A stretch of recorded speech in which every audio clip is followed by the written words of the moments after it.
Yang pertama sekali, semua dokumen-dokumen ini dalam bahasa Inggris. Kita kena paham bahasa Inggris, baru kita paham baca dokumen.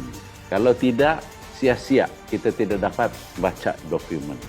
So, bahasa Inggris itu penting. Yang kedua, jangan pikirkan Malaysia Agreement ini adalah buku undang-undang, di mana lawyer saja boleh baca.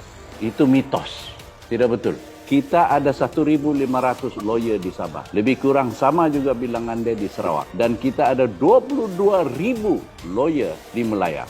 Satu orang tiada angkat buku. So, penyelidik akademik keluar membongkar. Kebanyakan akademik, bukan lawyer. Pasal lawyer tahu, barang macam ini tiada duit. Janganlah kamu orang pikir mau jadi kaya. Tidak ada. Tapi perit juga lah buat. So, ini dalam bahasa Inggris. Confusion dia di sini. Kebanyakan apa yang ditulis di dalam buku ini dalam bahasa Inggris berarti tafsiran dia Inggris. Tapi ada di Melaya tu pandai-pandai buat tafsiran Melayu. Bila dia buat tafsiran Melayu, kita ini dibohongi. Bukan tafsiran yang betul. Tapi bagi dia betul. Kenapa? Untuk mengangkat melayani lebih tinggi dari kita. Daripada Sabah dan Sarawak. Walhal perjanjian Malaysia, Federal Constitution, dalam bahasa Inggris dan bahasa Melayu banyak silapnya. Di mana di dalam sini dia katakan States of Malaya. States of Malaya berarti persekutuan tanah Melayu. The whole lot. Persekutuan tanah Melayu itu States of Malaya. Tapi dalam sini dia cakap States of Malaya.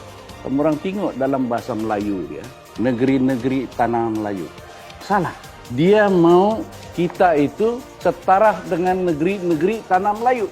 Wahal di dalam perlembagaan ini dia mengatakan kau tidak boleh turunkan darjat Sabah dan Sarawak di bawah States of Malaya. Berarti persekutuan tanah Melayu, bukan negeri-negeri tanah Melayu. Beza. Itu pasal diorang buat tafsiran diorang sendiri, diorang ubah perlembagaan ini memasukkan Sabah dan Sarawak ke dalam wilayah Melaya.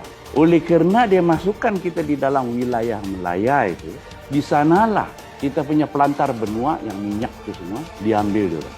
Nampak itu? Bagaimana licik diorang tipu sama kita dalam segi bahasa.